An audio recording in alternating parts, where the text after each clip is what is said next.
Барсисаның қиссасы.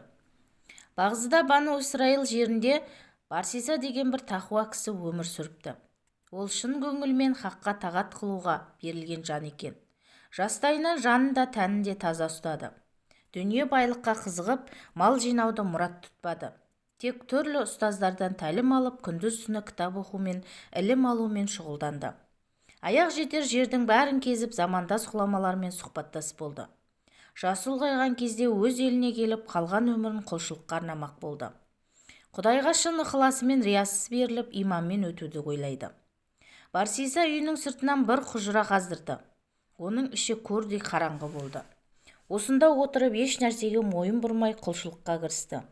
Күні-түні жаттаған дұғаларын оқыды. Ғұмыр бойы ізденіп, көрген естіген дүниелерін көкейіне тоқыды. Құдайды әр демінде зікір етіп, тынбастан тағатқа берілді. Хал ғылымы мен хәл ғылымын қатар меңгерді. Шар тарапқа даңқы жайылды. Жұрттың бәрі оны айрықша құрмет тұтатын еді. Дүниені ешқасанда көзіне ілмеді. Тілі тек хақ зікірін ғана айтатын. Аузынан тек жақсы сөз ғана шығатын. Хақтан өзге ештеңеге де мойын бұрмады. Ешқашан оның тыйым салған нәрсесін қылмады. Тәспі мен зікірден жағыталмады. Жүрек көзімен әлемді барлады. Ойымен 18.000 ғаламды шарлады. Тағаттың тәтті сәтіне бір кірсе, 10 күн бойы үзбейтін.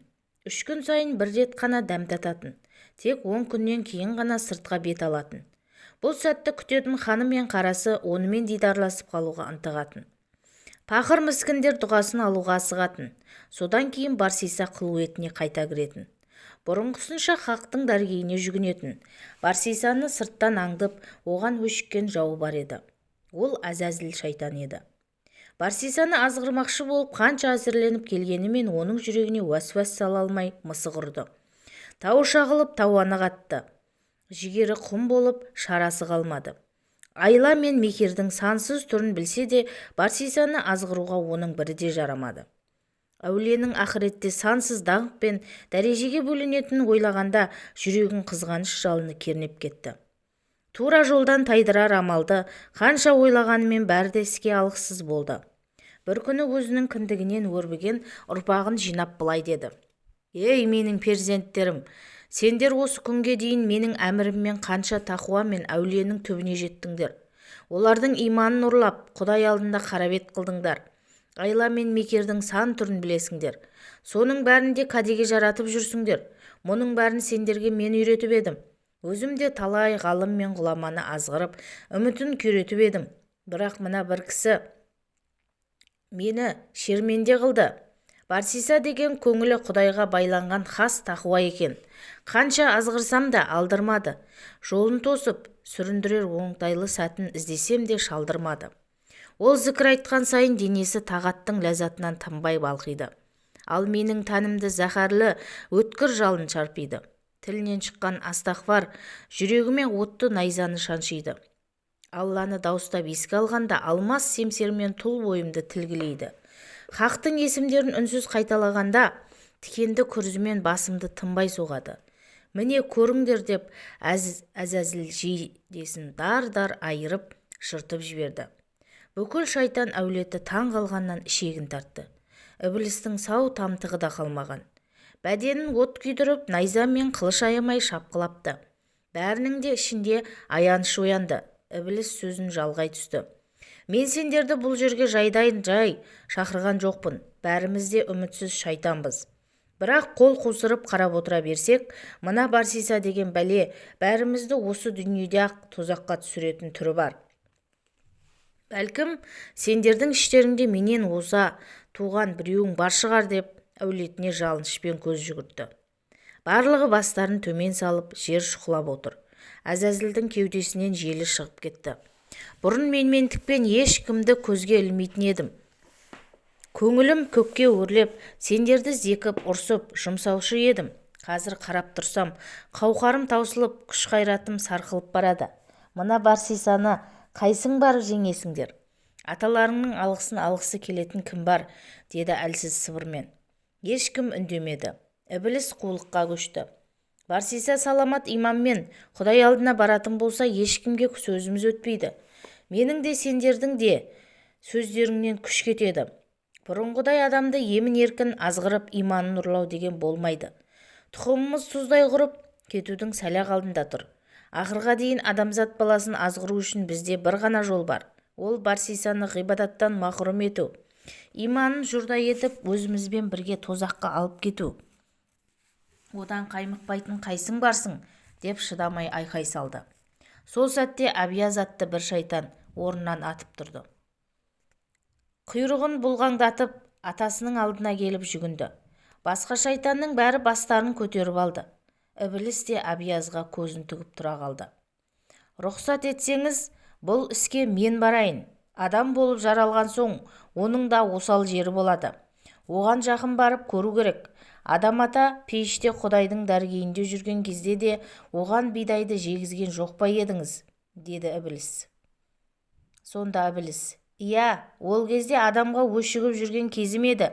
Басымды тауға да тасқа да ұрып жүріп, жылан мен тауыстың жәрдемімен оны азғырудың жолын таптым.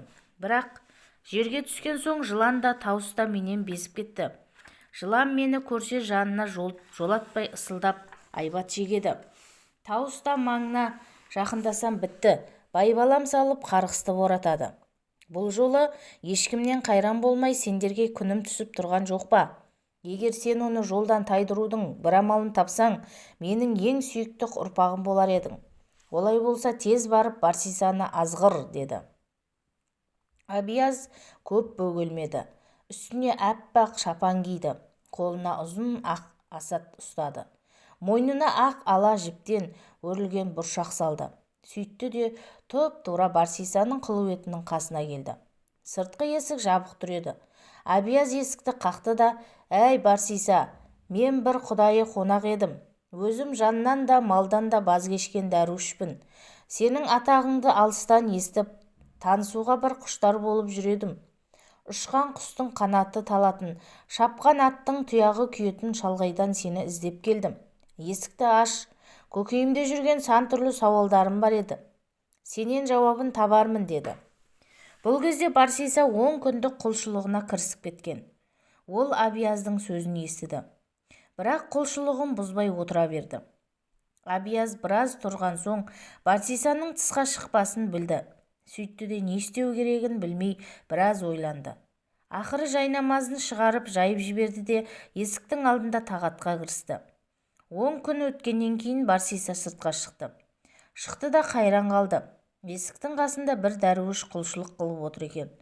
Көзінен аққан жасы омырауына құйылып жатыр. Жылап налған кезде естіген жанның төбе шүйқасы шымырлайды. Барсиса мұны көріп есік ашпағанына ұялып кетті. Бұл бір Құдайдың сүйген пендесі екен деп ойлады. Сөйтті де қасында тұрып, оның тағатын аяқтауын күтті. Көп күттірмей Абияз да орнынан тұрды. Барсиса қасына барып: «Армысың, Құдайдың сүйікті пендесі», деп сәлем берді. «Бар бол», деді Абияз. «Жүріңіз ішке кіріңіз», деп Барсиса оның алдына құрақ ұшты. Екеуі үйге кіріп жайланып отырған соң жөн сұрасты. Барсиса: «Қайдан келесіз, қайда барасыз?» деп жөн сұрады. «Мен Құдайды талап еткен дәруішпін. Жер жаһанды қыдырып дәруіштермен сұхбат құруды қалаймын. Сенің атыңды естіп көрмекке ынтызар болдым. Құдай тілегімді берді. 10 күн бұрын есігіңе келіп, Барсиса деп дауыстап едім, аша қоймадың. Сөйтіп тағатыңа кедергі болмайын деп өзім де құлшылыққа кірістім. Бірақ сол кезде есік ашып шықпағаныңыз көңіліме ауыр тиді. Әлде үйіңізде мейманға беретін ас ауқат жоқ па еді? Қонақ келсе есікке жүгіріп кешікпе. Қырықтың бірі қыдырды, сауабы тиер нешікте деген сөзді білмейтін бе едіңіз? Алла тағала есік ашсаңыз несібесін өзі молынан түсіретін еді ғой», деді. «Құрметті қонағым, көңіліңізге ауыр алмаңыз. Мен ғибадатқа кіріскен кезде көңілімде басқа мақсат мүдде болмайды.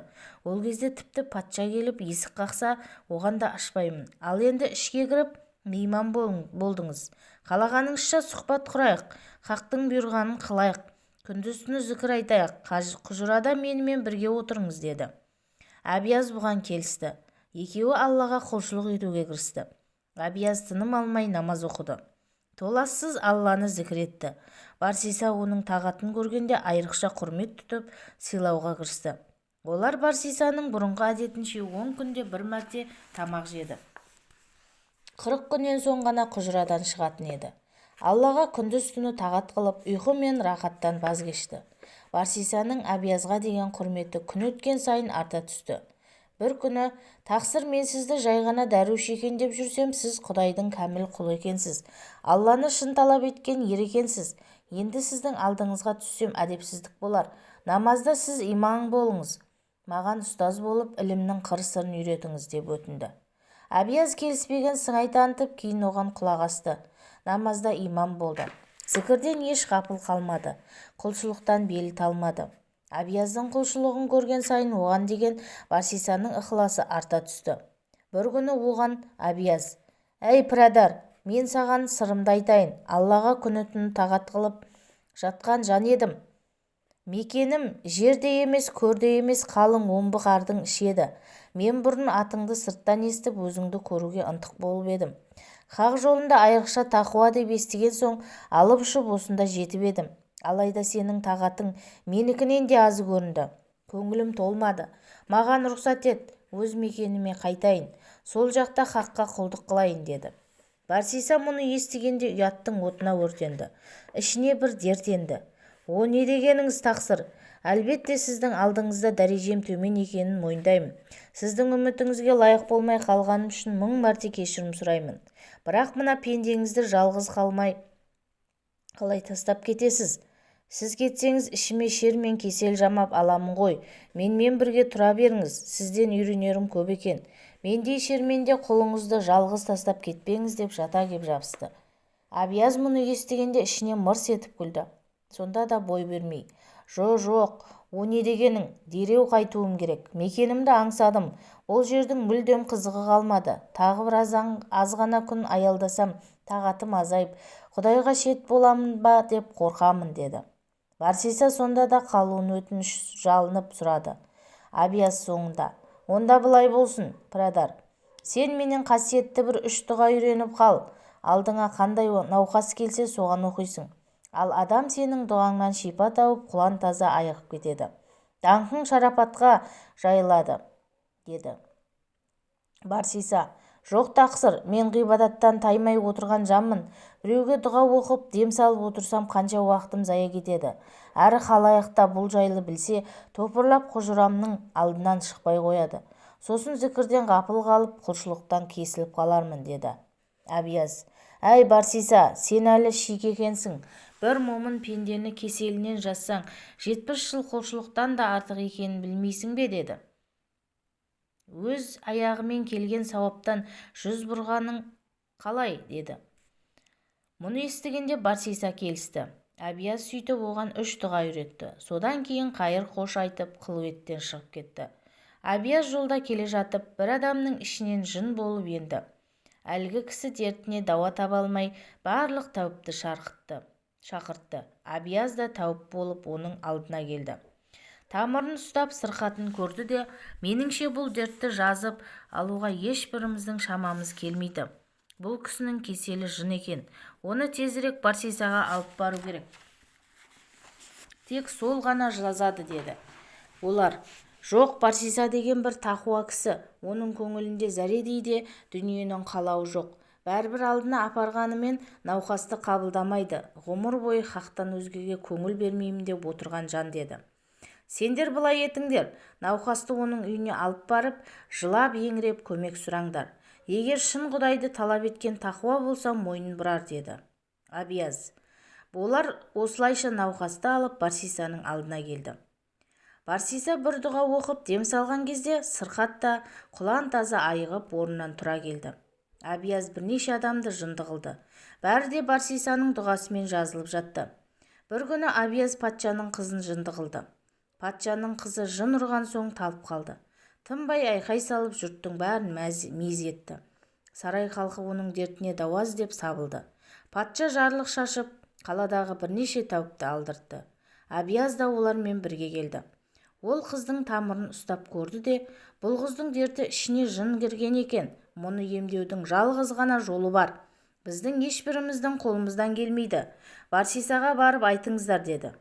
Патша: «Барсиса Құдай жолына бет бұрған тақуа. Ол бұл қыздың дертіне дауа таппас. Уақытым жоқ деп бәрібір кері қайтарар, деді Абияз. Егер олай десеңіз, онда бұл қызды апарып оның құжырасының алдынан бір үй салыңыздар. Сол үйге қызды жатқызып, Барсисаға сырттан дауыстап қыздың кеселі жайлы айтыңыздар. Құдай үшін осы қызды айықтырып бер деп өтініш қылыңыздар. Құдай үшін дегеннен кейін оның басқа шарасы қалмайды. Сіздер кеткен соң құжырасынан шығып қызды дертінен жазар, деді.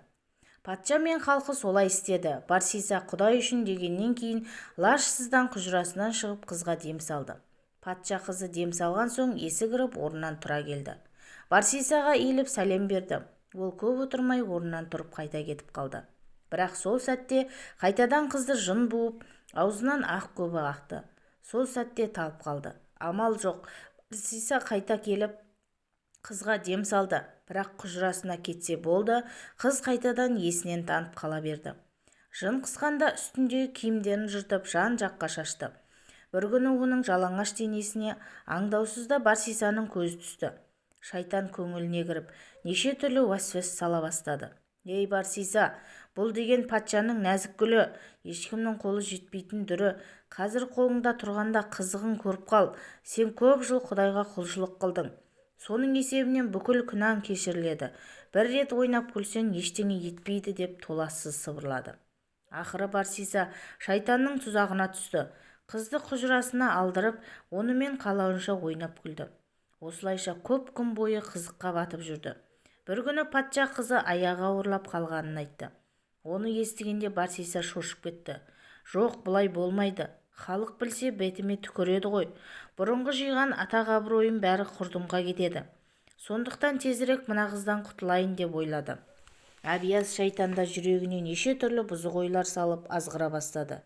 Ей Барсиса, ертең патша білсе сені жазалайды. Жұрттың бәрі сыртыңнан әулие емес азғын екен деп табалайды. Сондықтан бұл қызды өлтіріп құтыл. Патша, қызым қайда деп сұраса, жын әкетті деп жауап берерсің, деді. Барсиса бұл сөзге құлақ асты.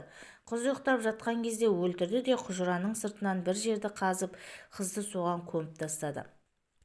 Сөйтті де көп бөгелмей кетіп қалды.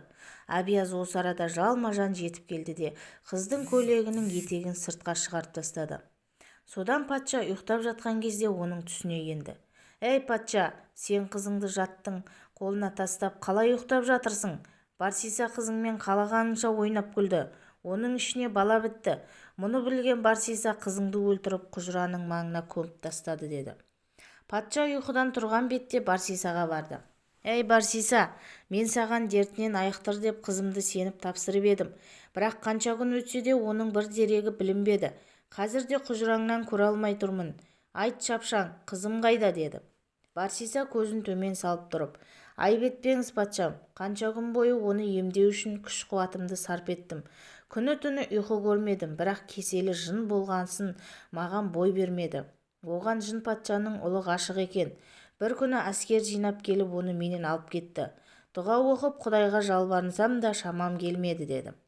Патша мұны естіген соң Барсисаның сөзіне сенбеске амалы қалмады. Жылап-жылап үйіне қайтты. Абияз мұнымен де тынбады. Бір күні патшаның үлкен ұлының түсіне енді. Әй, сен қалай рахаттанып тыныш ұйықтап жатырсың? Қарындасыңның аруағы жай таппай ана дүниеде қайғы шегіп жүр.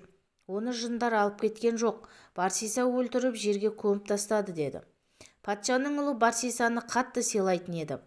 Ой, шайтан азғырып тұр ғой деп көрген түсіне мүлдем мән бермеді. Абияз одан кейін патшаның ортаншы ұлының түсіне енді. Сен қарындасыңды қатты жақсы көруші едің. Оның ас-түсіне түсіп еркелетуші едің. Енді неге оны жоғалтсаң да алаңсыз жылы көрпенің ішінде жатырсың? Барсиса тақуада әулиеде емес, ол бір залым қаншер. Сенің қарындасыңмен ойнап күліп тоятын қандырды. Аяғы ауырлап қалғанын біліп патшаның қаһарынан қорықты. Сөйтті де оны өлтіріп, құжырасының маңына көміп тастады, деді. Патшаның ортаншы ұлы да Барсисаны қатты құрметтеуші еді. Ол нағыз әулие адам. Адам өлтіру түгіл жан баласының бетіне тіке қарамайтын еді. Сірә шайтан азғырып тұрау деп мән бермеді. Бұл екеуінен қайран болмаған соң Абияз кіші ұлдың түсіне кіріп азғыра бастады. Басында ол да бұл ой шайтаннан келіп жатыр деп бой бермеді. Бірақ Абияз оның түсіне 3 түн қатарынан енді. Болмағасын кіші ұлы бұл қалай болды деп ағаларына көрген түсін айтып кеңесті. Екі ағасы да секем алып қалды. Үлкен ағасы: «Иә, біздің де түсімізге солай енді. Қарындастарыңды Барсиса өлтірді» деп тынымсыз айтып тұрып алды. Бірақ ол тақуа әулие адам ғой, мұндай іске бармайтын шығар деп көңіліме алмадым деді. «Иә, менің де түсіме кірді. Қарындасымды қатты жақсы көрсем де Барсисаны мұндай сұмдыққа қимадым» деді ортаншыл. «Ең дұрысы түсімізді әкемізге барып айтайық, ол не дер екен?» деді кенжесі. Үшеуі патшаға көрген түстерін баяндады. Патша: «Я, мен де бірнеше күн бойы осы түсті көрдім. Бірақ шайтани деп мән бермеп едім. Сендерге де аян берсе, онда тегін түс болмағаны. Дереу атқа мініп Барсисаның құжырасына барыңдар. Айтылған жерді қазып көріңдер. Түсімізде рас болса, Барсисаны өз қолыммен дарға асамын» деп түйілді. Үш жігіт атқа қонып құжыраға барды. Айнала шолып жүріп қыздың көйлегінің етегі шығып қалған жерге келді. Қазып көріп еді, қыздың өлігі шықты. Мұны көргенде үшеуі де зар еңіреп жылады. Құжырада жатқан Барсисаны ұрып-соғып арқанмен байлап патшаның алдына келді. Патша істің мән-жайын аңғарған соң: «Сен әулие деген соң қызымның емінің жалғыз үміті болар деп апарып едім. Бірақ сен жұртты құрған сұм залым екенсің. Қалай ғана дәтің барып менің қызымды өлтірдің?» деп сұрады. Барсиса күнәсі әшкере болған соң басын төмен салып тұра берді. Еш уәж айтпады. Патша жендетіне бұйырып: «Мына залымды дарға асып, өлігін елсіз жерге апарып тастаңдар. Көзін құзғын шоқсын, еті жыртқышқа жем болсын, адам өлтірген үшін дүниеден өкінішпен өтсін» деді. Жендеттер Барсисаны дар ағашына сүйреп әкелді. Сол кезде өзге ешкімге көрінбей Абияз жетіп келді. Барсиса оны көре салып: «Әй тақсыр, сен маған науқастарды емде деп дұға үйретіп едің. Сол дұғаңмен қанша кеселді жазам деп тағаттан махрұм қалдым. Әрі патшаның қызына көңілім кетіп, ақыры пұшайман халге түстім. Сұм нәпсімнің тілін алып, одан жеңілдім. Ақыретте Алланың азабынан қорқамын. Мені бұл жағдайдан құтқар» деп жалбарынды. Абияз сиқырлана күліп: «Сен қанша жыл құлшылық қылған Аллаң бар болса, сені құтқарып алмай ма? Оған тағат етіп, бүкіл ғұмырыңды зая қылдың. Менің қолымнан келмейді, Аллаңа жалын» деп кетуге ыңғайланды. Барсиса жалына түсті. «Жоқ, кетпе, мені құтқар, не қаласаң да істейін» деді. Абияз: «Олай болса, маған бір рет иіліп сәжде ет. Иманымды саған бердім деп айт. Алладан бас тартсаң, мен сені құтқарып аламын» деді. Барсиса ойланып жатпады. Абиязға иіліп сәжде қылды да: «Болды, мен саған иманымды түгел бердім. Алладан да бас тарттым. Мені құтқар» деді. Сол кезде Абияз айғайлап күліп жіберді. Күлкісінен бүкіл тау-тас жаңғырды. Барсисаның төбе құйқасы шымырлап қатты тітіркенді. Абияздың түрі жан шошырлық сипатқа енді. Әп-сәтте басынан екі мүйіз өсіп, құлағы тікірейіп, тәнін қалың жүн шапты. Мұны көргенде Барсиса төбеден ұрғандай тоқтап қалды. Абияз оған жақындап: «Енді білген шығарсың, мен шайтанмын. Сені азғыру үшін атам Иблиске уәде беріп едім. Енді уәдемді орындадым. Сені ардан да, иманнан да жұрда еттім. Енді күнәһар болып тозақтың отында өртенесің. Қияметте менің құлым сен боласың» деп толассыз күле берді. Барсиса қатты өкініп ес-түсінен айырылды. Жендеттер сол сәтте оның басына арқан кигізіп тартып қалды. Жансыз денесі арқанның ұшында салбырап қала берді. Ал жаны түбі терең азапқа, шыңырауға құлдилап барып құлады. Қиссаның соңы.